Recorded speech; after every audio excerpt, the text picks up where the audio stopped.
voin hi pol ku tha January ni somni pathum zir top ni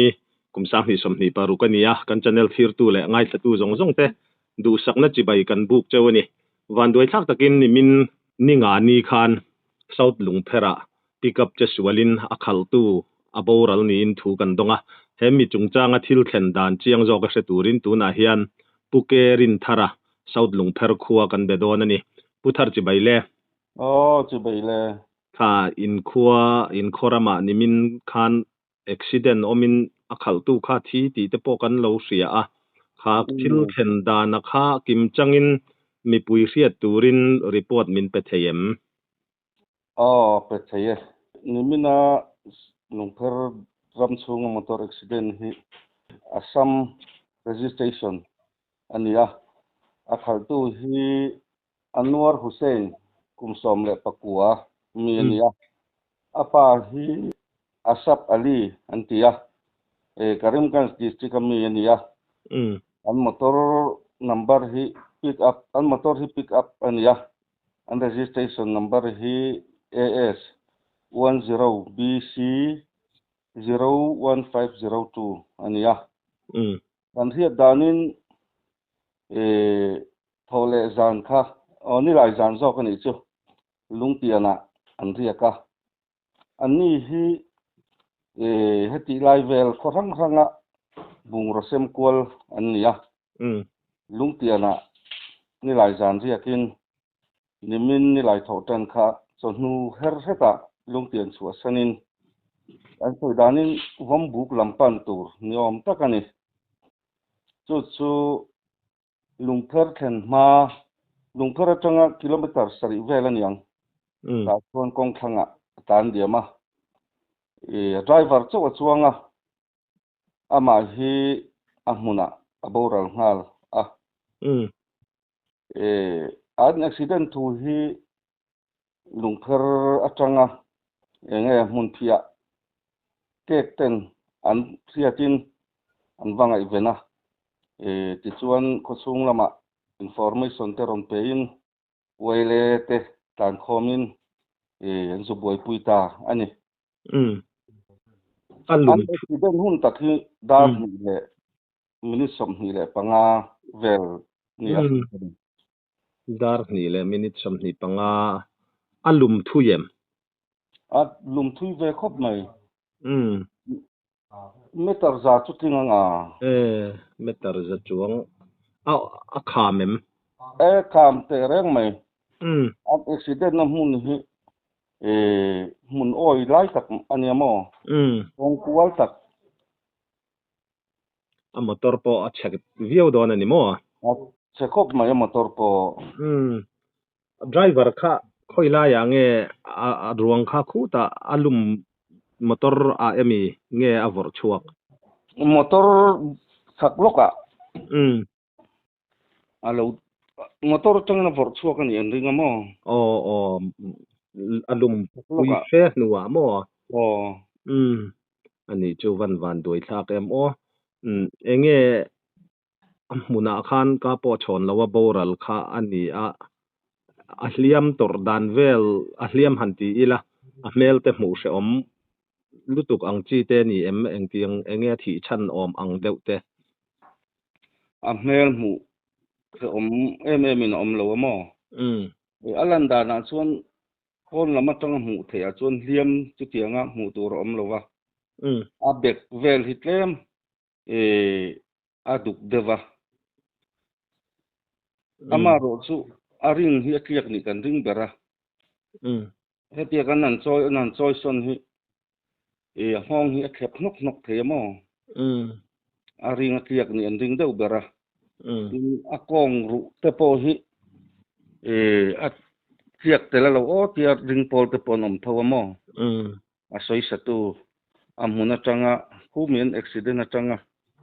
aron kong pui theng aron choi tu te ron zon tu te soidan ani chu an na khat hle ni chu a tero alang lama chuanin mu thei in en the om le tu thei chu a om lowa ma ro chu rindanin aring ru hi chu tiak ngei nia siat ani ki chom pu thareng tin nge in han buai pui zui อันchung ten lo chou nge ni a khotlang in thon thladeu mai em ni a thon thalove a omji chu sanjin an thiat khan wele tek tan in kuang te siamin an zula amo ti chuan ni zan kha VC court house a tleivar puiania wele nula tlangwal ten an tleivar puiamo chuan tun hi damdoi na an postmortem meka kan hak meka ni an postmortem zo hian a ron khenga ruang hi an kholama purnal turani khoi damdoi na nge an postmortem damdoi na doctor in nei ni mo nei doctor belde mai kan nei mo chu bungrua phurala neem nei a bungrua te po dor bungrua sem na chu tian an accident ta ka chu na dar de unu maya nula le tlangwalten a thei chin an la khoma ti khan an da tha a u te pon ron khenga mo motor danga hlangin a thei chin chu an da that sakani ani tak chu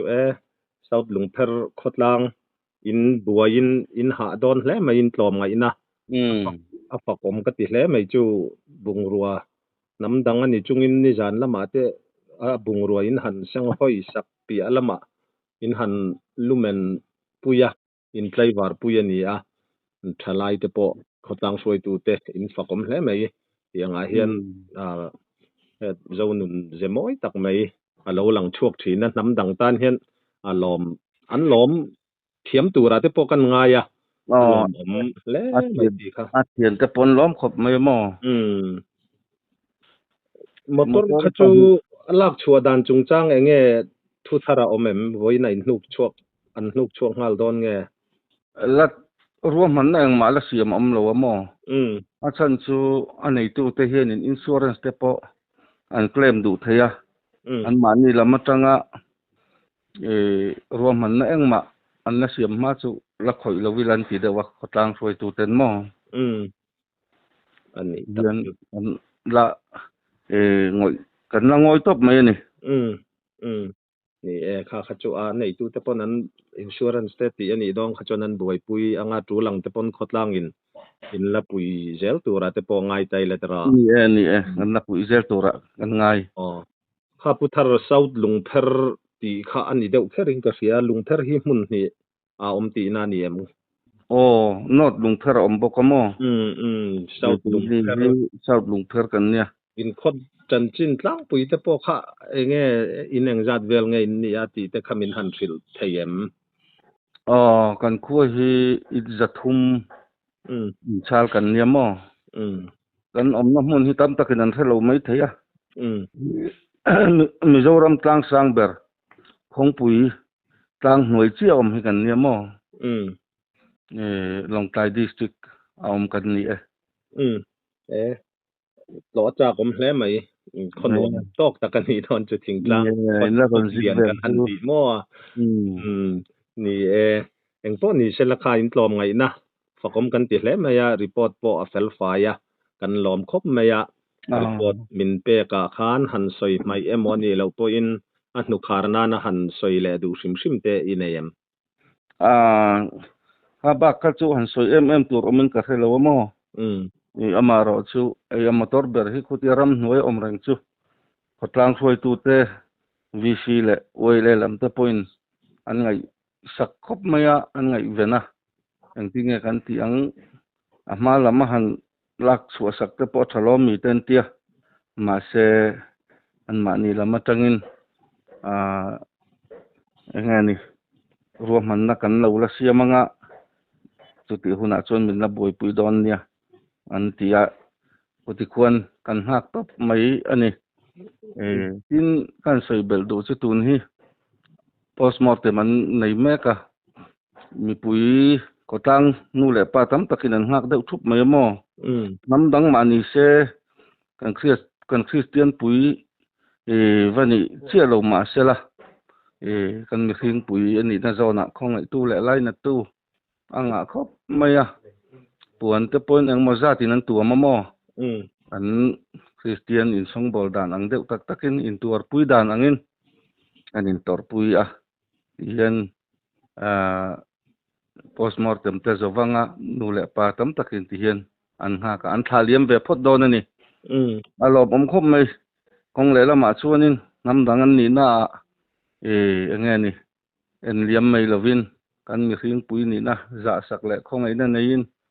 hian khotlang mi te point line na khong ai nan lan tir na sa ni ti kha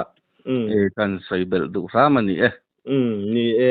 chu lai chu kai po han tui ni le lok kha kan chak dewa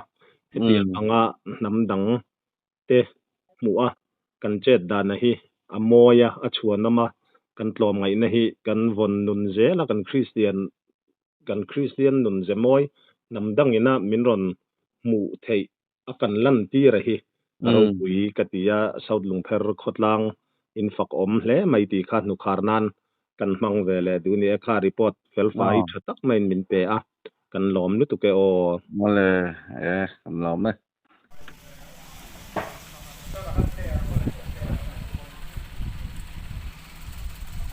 South Lungpher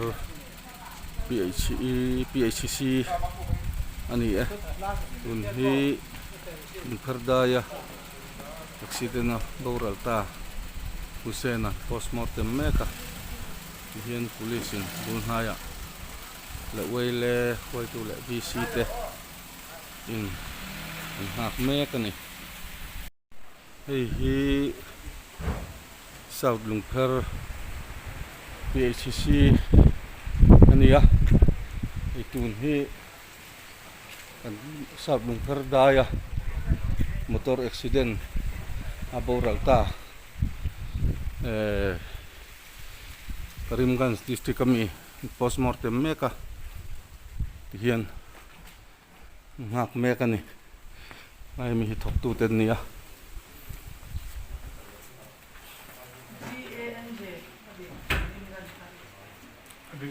di atopa je na zo lo deuh ngak meka hi postmortem tu te doctor ni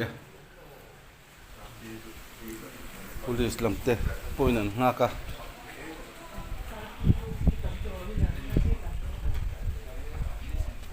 helaya hianin police lam ho tu te ngom boka chuan hi kan VCP kula lian ngura ania ngura lam lo halak ke se hi kan VCP ania chuan hi